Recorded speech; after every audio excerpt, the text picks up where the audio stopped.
ഗ്രീൻലാൻഡിന്റെ ഉടമസ്ഥാവകാശത്തെ ചൊല്ലി യൂറോപ്യൻ ഉൽപ്പന്നങ്ങൾക്ക് അധിക തീരുവ ഏർപ്പെടുത്തിയ തീരുമാനത്തിൽ നിന്ന് പിന്മാറി American president Donald Trump.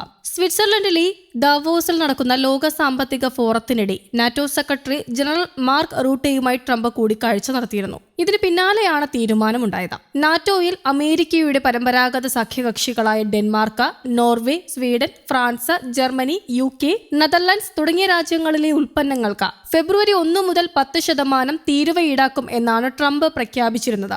Greenland തീരുമാനം വൈകിയാൽ ജൂൺ 1 മുതൽ തീരുവ 25% ഉയർത്തുമെന്നും അദ്ദേഹം പറഞ്ഞിരുന്നു. ഈ തീരുമാനത്തിൽ നിന്നാണ് ഇപ്പോൾ ട്രംപ് പിന്മാറിയിരിക്കുന്നത്. റൂട്ടെയുമായുള്ള കൂടിക്കാഴ്ച ഫലപ്രദമായിരുന്നുവെന്നും ഗ്രീൻലാൻഡിനും ആർട്ടിക് മേഖലയ്ക്കുമായുള്ള കരാറിന്റെ രൂപരേഖ തയ്യാറായെന്നും ട്രംപ് തന്റെ ട്രൂത്ത് പേജിൽ കുറിച്ചു. നാറ്റോ സെക്രട്ടറി ജനറൽ മാർക്ക് റൂട്ടെയുമായി ഞാൻ നടത്തിയ കൂടിക്കാഴ്ചയുടെ അടിസ്ഥാനത്തിൽ ഗ്രീൻലാൻഡുമായും വാസ്തവത്തിൽ മുഴുവൻ ആർട്ടിക് മേഖലയുമായും ബന്ധപ്പെട്ട് ഒരു ഭാവി കരാറിന്റെ രൂപരേഖ ഞങ്ങൾ രൂപീകരിച്ചു. ഈ ധാരണയുടെ അടിസ്ഥാനത്തിൽ ഫെബ്രുവരി 1 മുതൽ പ്രാബല്യത്തിൽ വരാൻ നിശ്ചയിച്ചിരുന്ന താരിഫുകൾ ഞാൻ ചുമത്തുന്നില്ല.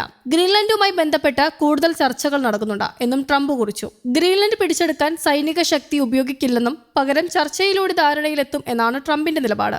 ദാവോസിലെ ലോക സാമ്പത്തിക ഫോറത്തിലെത്തിയതിന് പിന്നാലെയാണ് ട്രംപിന്റെ ഈ പ്രഖ്യാപനം. ഇതോടെ രാജ്യാന്തര സാമ്പത്തിക മേഖലയിൽ താൽക്കാലിക ആശ്വാസം ആകുമെന്നാണ് വിലയിരുത്തപ്പെടുന്നത്. എന്നാൽ US-ഇറാൻ തർക്കം സൈനിക നടപടിയിലേക്ക് നീങ്ങിയേക്കുമെന്ന റിപ്പോർട്ടുകൾ വിപണിയിൽ ആശങ്കയാണ് ഉണർത്തുന്നത്. നാറ്റോ തലവൻ മാർക്ക് റൂട്ടെയുമായി നടത്തിയ ചർച്ചയിൽ ഗ്രീൻലാൻഡ് വിഷയത്തിൽ ഭാവി കരാറുകൾക്ക് ചട്ടക്കൂട് തീരുമാനിച്ചുവെന്ന് ട്രംപ് സമൂഹമാധ്യമത്തിൽ കുറിച്ചു. നിലവിലെ പ്രശ്നങ്ങൾക്കുള്ള പരിഹാരം US-നും എല്ലാ യൂറോപ്യൻ രാജ്യങ്ങൾക്കും പ്രയോജനപ്പെടുന്ന തരത്തിലുള്ളതാണ്. ഫെബ്രുവരി 1 മുതൽ നടപ്പിലാക്കാനിരുന്ന തീരുവയും പിൻവലിക്കുകയാണ്. ഗോൾഡൻ ഡോം വിഷയത്തിലടക്കം ചർച്ചകൾ നടന്നു. കൂടുതൽ കാര്യങ്ങൾ പിന്നാലെ അറിയിക്കുമെന്നും അദ്ദേഹം പറഞ്ഞു. എന്നാൽ നാറ്റോയുമായി എന്തു കരാറിലാണ് എത്തിയത് എന്ന് ട്രംപ് വെളിപ്പെടുത്തിയില്ല. ട്രംപിന്റെ നിലപാട് മാറ്റം ഡെൻമാർക്ക് സ്വാഗതം ചെയ്തിട്ടുണ്ട്. ഡെൻമാർക്കിന്റെ നിയന്ത്രണത്തിലുള്ള ആർട്ടിക്കിലെ സ്വയംഭരണ അവകാശമുള്ള ദ്വീപാണ് ഗ്രീൻലാൻഡ്. അതേസമയം തുടർച്ചയായ 3-ാം ദിവസവും ഇന്ത്യൻ ഓഹരി വിപണി തകർച്ച നേരിട്ടു. സെൻസെക്സ് 270.84 പോയിന്റ് ഇടിഞ്ഞ് 81,909.63-ലും സെൻസെക്സ് 270.84 പോയിന്റ് ഇടിഞ്ഞ് 81,909.63-ലും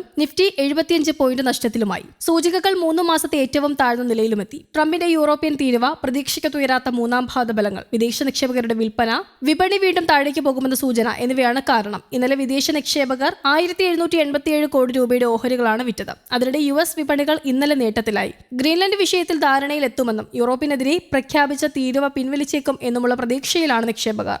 S&P സൂചിക 1.16% കുതിച്ചു. 2 മാസത്തിനിടെ സ്വന്തമാക്കുന്ന ഏറ്റവും മികച്ച നേട്ടമാണിത്. കഴിഞ്ഞ ദിവസത്തെ കൂട്ടത്തകർച്ചയ്ക്ക് ശേഷമാണ് ഈ നേട്ടം എന്നതും പ്രത്യേകതയുള്ളതാണ്. ഇന്നലെ തുടക്കത്തിൽ തന്നെ പോസിറ്റീവ് ട്രെൻഡിലായിരുന്ന സൂചികകൾ ട്രംപിന്റെ പ്രഖ്യാപനം വന്നതോടെ റോക്കറ്റ് പോലെ കുതിച്ചു. യൂറോപ്യൻ സൂചികകൾ സമ്മിശ്രമായാണ് ക്ലോസ് ചെയ്തത്. ട്രംപിന്റെ ദാവോസ് പ്രസംഗത്തിന് മുൻപ് ക്ലോസ് ചെയ്ത വിപണിയിലെ പല സൂചികകളും നഷ്ടത്തിലായി. എന്നാൽ ഏഷ്യൻ ഓഹരികൾ ഇന്ന് മികച്ച മുന്നേറ്റം നടത്തി. ജപ്പാനിലെ നിക്കൈ 1.74% കുതിച്ചു. ഷാൻഹായ് സൂചിക 0.5%, ഹോങ്കോങ് സൂചിക 0.22% മുന്നേറ്റത്തിലാണ്. അതിനിടെ ഇന്ത്യയുമായി നല്ല വ്യാപാര കരാർ വൈകാതെ ഉണ്ടാകുമെന്ന് US പ്രസിഡന്റ് ഡൊണാൾഡ് ട്രംപ് പ്രഖ്യാപിച്ചു. ഇതിനായുള്ള ചർച്ചകൾ നന്നായി നടക്കുന്നുണ്ടെന്നും ട്രംപ് വ്യക്തമാക്കി. നരേന്ദ്രമോദി മികച്ച നേതാവും അടുത്ത സുഹൃത്തുമാണ്. മോദിയോട് ഏറെ ബഹുമാനമുണ്ട്. ഇന്ത്യ-പാക് യുദ്ധം നിർത്തിയത് താനെന്ന് ദാവോസിലും ട്രംപ് ആവർത്തിച്ചു. അതേസമയം ആഗോള നേതാക്കളുടെയും ബിസിനസ് പ്രമുഖരുടെയും സാന്നിധ്യത്തിൽ സ്വിറ്റ്സർലൻഡിലെ ദാവോസിൽ നടന്ന ലോക സാമ്പത്തിക ഫോറത്തിൽ അമേരിക്കൻ പ്രസിഡന്റ് ഡൊണാൾഡ് ട്രംപ് വീണ്ടും അമേരിക്ക ഫസ്റ്റ് നയം ആവർത്തിച്ചു.